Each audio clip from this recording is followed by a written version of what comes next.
everyone one more time to Tango at Home. Today we have a really nice class for all of you. Today we are going to work hip rebounds. We are going to combine it with some other elements, so stay with us. This class is sponsored by Tango School and thank you very much for your support. Let's go and see the class. Let's go and see the class.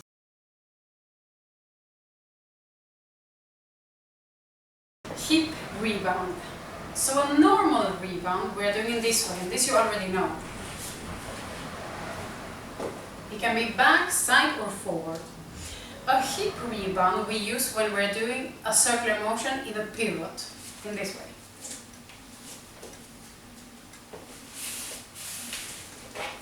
So it's the same idea that I start, I get a direction that cuts, and then I'm going back, as we're doing in any rebounds. Normally when we are working these hip rebounds we are using the double beat of the music. So then we have to get a bit faster when we are leading this. But now you will see more clearly when we are showing you the sequence number 1.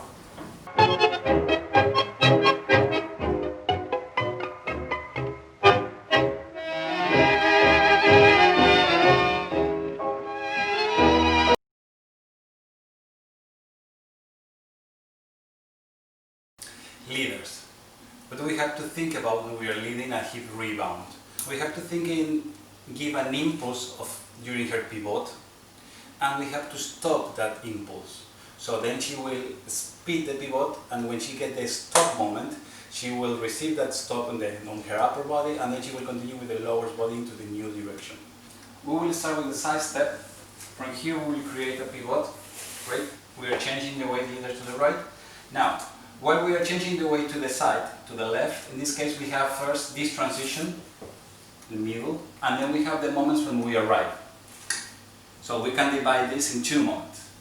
We have the middle moment, which in this moment, when I'm transferring my weight through the middle, I need to start to pull to let her understand that when she's stepping, that she will create a pivot and she will speed that pivot. So, boom. Can you see? Like I'm transferring my weight, touching my new base, and I'm already giving the direction. Why? Because in the moments when I will arrive with my full weight to my left, this is the moment when I stop that. I stop and then I will open again to the other side. I don't need to push her to the new direction. The stop moment is already the new direction for her to return. This is really important that you are very clear with the lead. So the transition moment is the moment when you start to speed the lead, and when you feel that your weight is arriving really full on your standing leg, you stop the lead. And when you stop, then you continue to the new direction.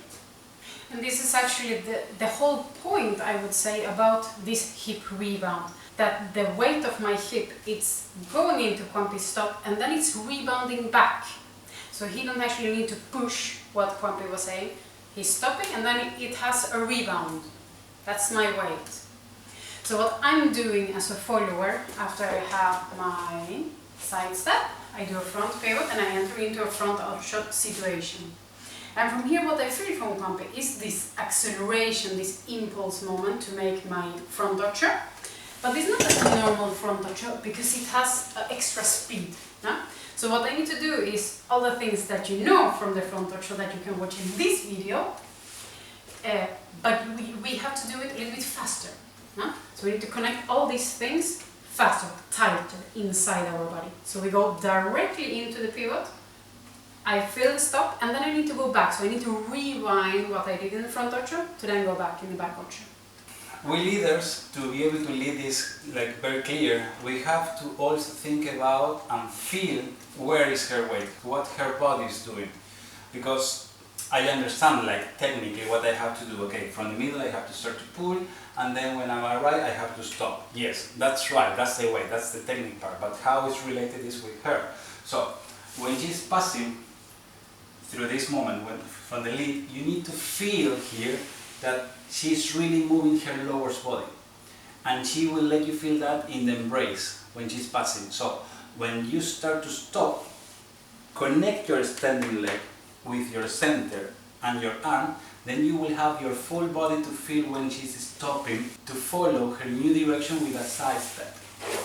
And why I'm telling you this? Because from this moment, as we are working in double beat, as you see right now, you can start to create different lead. So I go to the side by leading the impulse, then I stop, then I know that the result of that is going to be a rebound of hip.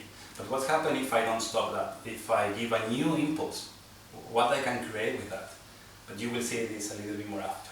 Really important for the followers that when we arrive in the front ocho situation and I feel this impulse in the pivot, what I have to do is to not let him pull all my upper part towards that direction. So I will not follow him moving my upper part in that direction. What I will try to do is to take that lead, so if he's leaning in that direction, I will take it in the opposite direction. So we have this moment of taking. That is not pulling, of course, we're not dragging each other, but we take one and the other, the lead towards us, and that will make it possible for me to start to bring my lower part closer to Juanpe. When she's working with this opposition, I can really feel how she's doing the pivot. That will allow me to understand when I have to stop the lead. And when I feel this stop that Juanpe is speaking about, what I will do is not directly return it back. What I will do is to go a little bit further with my weight to meet Juanpe, with my hip, with my knees, to give him my weight, and then I have the possibility to use that weight to push myself back again. Try to feel this moment. One.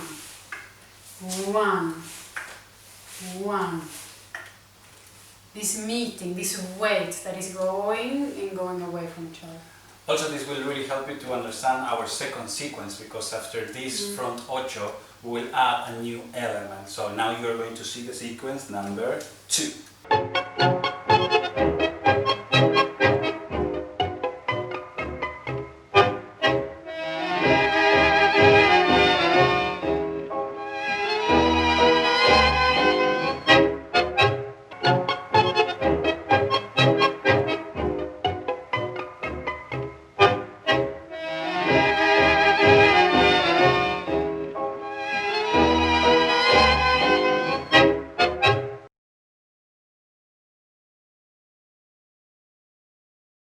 So, as we were telling you, if you were watching the video until now you more or less know how to lead. The first part, how you can give the impulse to lead the hip of rebound, how to stop that lead, and how to continue to the new direction, right? So, we were telling you also that this is really important to feel her weight the moment of the meeting. The moment of the meeting will give you choices, will give you possibilities. To return, as you see in the previous sequence, or to give a new direction, which could be a high voleo, because it's really nice to lead it after this hip rebound, because you already have the impulse to create a new direction, in this case the high voleo. Like the combination is perfect, let's say. Yeah, actually this is one of my favorite elements, combination, the hip rebound and then the high voleo, right? Lead me that. As you were seeing in the previous sequence, we were pulling here, and then we were stopping that direction, and then we went into the new direction, right? Now we're going to do like this. We will drag her and we will give a new impulse, but now we will do the stop moment. So we have 2 impulses and 1 stop. With this idea we are going to create a hip rebound with a high voleo. We have the first moment of the impulse. My weight is on the left, right? Keeping my weight on the left, I will push her again, and now is the moment of the cut when I'm transferring my weight short to my right. Boom. Now I will wait for her pivot. We will go into the back step, and now we can lead the freno here. We let her pass, and we lead the second freno here. Boom. But it's really important to understand how we are leading this. So in which moment I have to start to lead the impulse and in which moment I have to stop. So we have in this case 2 impulses and 1 stop. What I feel really nice from Juanpe is that in the first sequence I get 1 impulse, then he stops the impulse and then he releases it. So I have 1 and release. In the second sequence I feel 2 impulses. So I feel that I'm going forward, and instead of just release and go back, I have a new impulse into the high voleo. and then I feel that he's cutting that direction. That's why it's really important, the meeting moment. The meeting moment. Yeah. When we were speaking about the rebound, the hip rebound as a follower, we're speaking about that I'm taking a lead towards me to then continue with the lower part, and then we're going back. We are releasing that to go back to where we come from. Now, the idea will be that I take the lead, as we were speaking about before, to enter into this rebound, but now I will get a new impulse that is a push. So I will feel a push here, and that's telling me where my lower part needs to go. And again, if I start to go with my upper part in that direction, my lower part will stay in the same space, it will not move. So here I need to take first, and when I feel the push, I need to push a little bit towards Juanpi, towards this lead, so my lower part can go in the direction where he's asking me for. So you can actually, as a follower, if you want, practice alone. Take your left hand, grab your right, and just practice it by yourself. Imagine that you are the leader. You pull to do the rebound, and then you push to do the high volley. And you will feel that pulling and pushing, and you will start to answer in your lower part what means that in your body. Now we'll continue with the sequence number 3, and in this case we're not going to use the front ocho, we're going to use the back ocho. So we're going to create a hip rebound from a back ocho. And then you can combine the front ocho with the hip rebound and the back ocho with the hip rebound, and then you can lead front voleo, high voleo, depends what you want.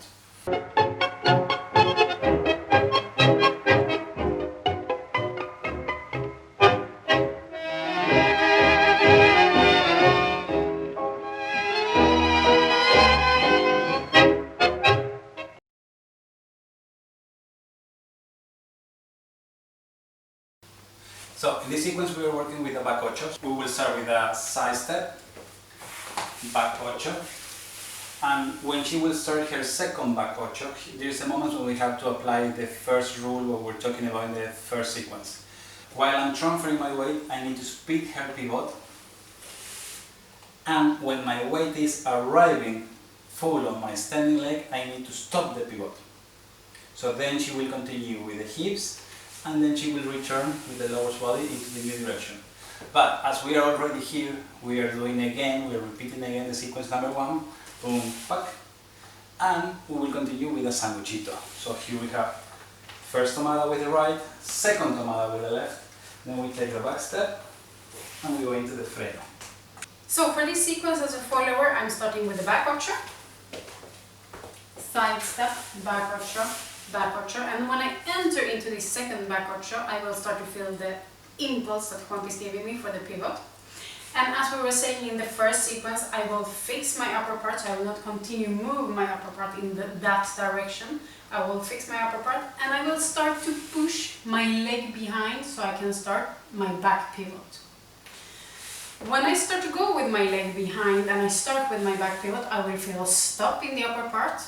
That will again make my lower part continue a little bit further before it returns back to where it comes from. And then I'm in the front ocho situation again. One other tip that I really like, I would like you to work with, and I would like you to inspire you to do it in this way, is the separation between the rib cage and the hip. And this I know Rita also has been speaking a lot about.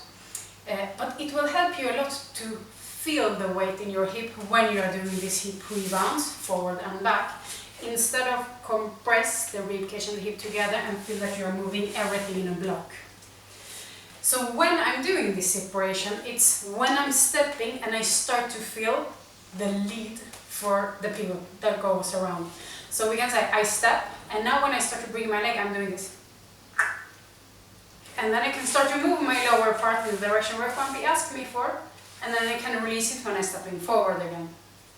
And of course the same when I'm going into the front hip rebound. So I step forward, and when I want to do the pivot, I need to separate so my lower part can go, it's going back, and then I can release that separation. And this is a really nice feeling, because you start to feel almost that the hip and the legs are, I want to say, dingling under your center instead of everything that is really very compact. I think it's going to be more clear that we always say like we have a lower body and upper body when we are dancing tango, and we need to divide those things, but I think that this is a really clear example to understand like your upper body and your lower body to go into this hip rebound. So now all of you know how to lead and how to follow a hip rebound. You know what it is, and you have some tips how to practice them. We wish you good luck to practice them at home, and we would like to see the results, so please send us the videos. Thank you for watching us. Remember that this Saturday in the Tango Online Fika Cafe that we have at 4 p.m. we will have our guest teachers. They are from Malmo, and they are going to be Ana Azul and Daniel Carson. Join us, please join us, because it's going to be really interesting to listen how they see tango now during this period. And how it is in Malmö, because we live in Stockholm, as you know, but it's nice to see different parts of Sweden, how it's working. Also, if the weather is with us, join us in Rålambshovsparken on Sunday at 5 o'clock, and we have the class, online class. Followers class at 5 o'clock, and then 5:45 we have the leaders class. It will be in the park and online, if the weather allows us. Thank you very much to everyone to support us during this period, and thank you very much to our special sponsor, Entreskolan. Thank you for everything, we really appreciate it. If you want to continue work this hip rebound, you can watch Rita Panos video that is coming out this Thursday. So practice the rebounds until then. Like the video, subscribe and activate the notifications, then you will know when the new video is out. And for now, this was everything. We see you soon. We wish you the best. Ciao!